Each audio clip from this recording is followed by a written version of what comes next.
thank you for joining me today on Win Life TV. My name is Elizabeth Morris, and this is Get Social with Elizabeth. Today I want to talk to you about Facebook groups. They can be a great opportunity for you to engage with your community online. A lot of people will offer a private Facebook group as a part of what they're offering as a service. For example, with my social media services, I could set up a special social media Facebook group and add anybody that has had one of my social media audits to that group to have access to me, ask questions, and get help with any trouble they might be having implementing the tips from my audits. You can have an open public group that anybody can see and join, or you can close it off and make it private so that only people that you send a link to will have access to that group, and any of the posts that you have in that group and the comments by people in your group will only be seen by you. So a lot of people can use this as a way to monetize their business. If they want to offer a subscription service and they provide monthly content or training in their group, they can charge a monthly fee for that, or they can just use it as an add-on to a service that they already offer. Or maybe you just want to have an open group where people can follow you and interact with you and stay in touch with you easier than they can on your Facebook page. So today I'm going to go to my screen and I'm going to show you exactly how you can set up a Facebook group. You start off at your personal profile on Facebook and you're going to click on this More.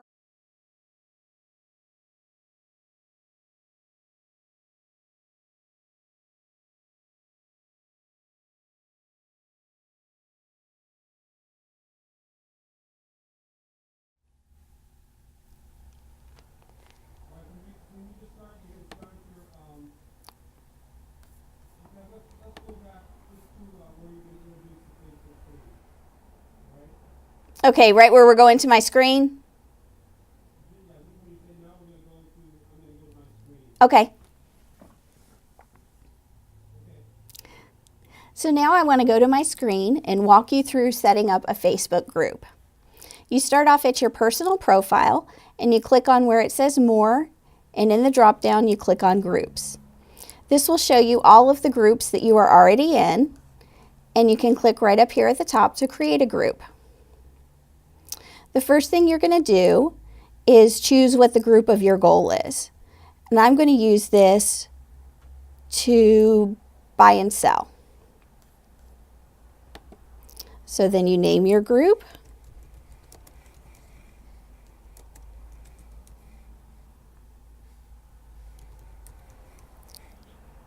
And you want to go ahead and add some people to your group.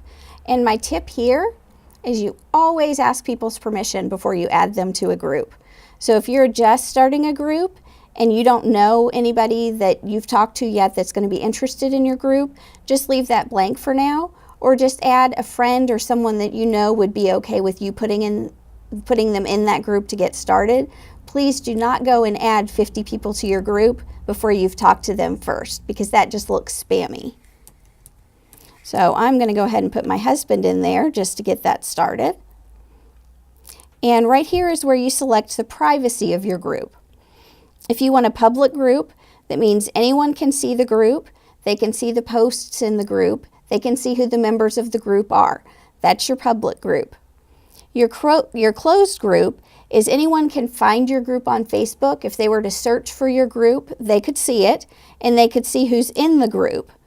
But only members of the group can see your posts and your content inside of that group.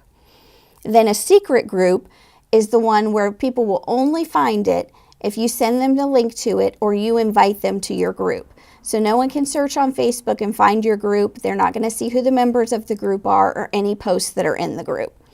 So if I was doing a group for a business purpose, I would probably set up a secret group, but you can choose whatever is most appropriate for your purposes. An easy way to be able to find your group when you need to click over into it, go ahead and have it add it to your favorites. And then when you go to your home screen, it will show up right over in the list of items on the left-hand side of your screen.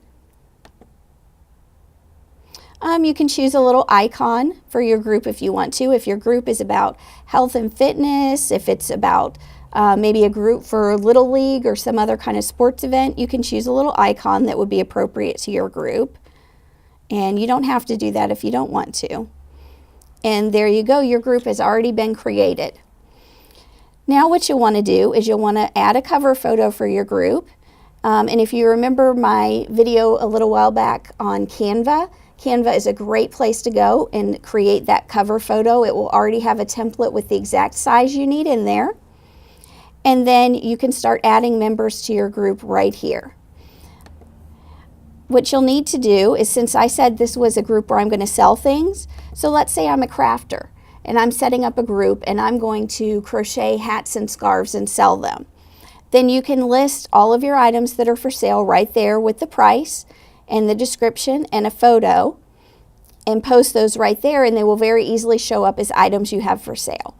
Start a discussion is just your regular post that you're going to have in the group. Inside a group, you also have a great feature where you can add a poll. So you can ask a question. If I'm a crafter and I'm doing hats and scarves, what's your favorite color hat for this season? And you could list out maybe 4 or 5 different colors, and also leave a place where people can add in a color of their own preference. You can ask them, what's your favorite product that you have? Any kind of polls that you think people will interact with on your group, you can set those up. You can also add videos.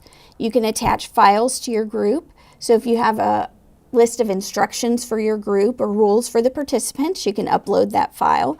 You can create photo albums, and you can even create events within your group. This will give you a lot of options, and it's an easier way to interact one-on-one with some of your fans and your audience rather than your Facebook page, because everyone that's a part of your group will get notifications when you post something in the group or share something. That way it's a little bit easier for them to see what's going on, whereas when you post on your Facebook page, that post doesn't reach every single person that's liked your page.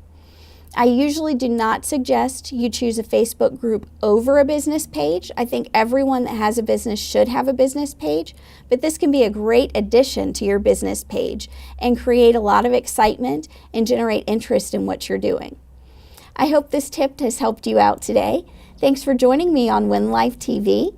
Make sure to check the Facebook page on Mondays, Wednesdays, and Fridays for the latest episode of Get Social with Elizabeth. Thanks, and have a great day.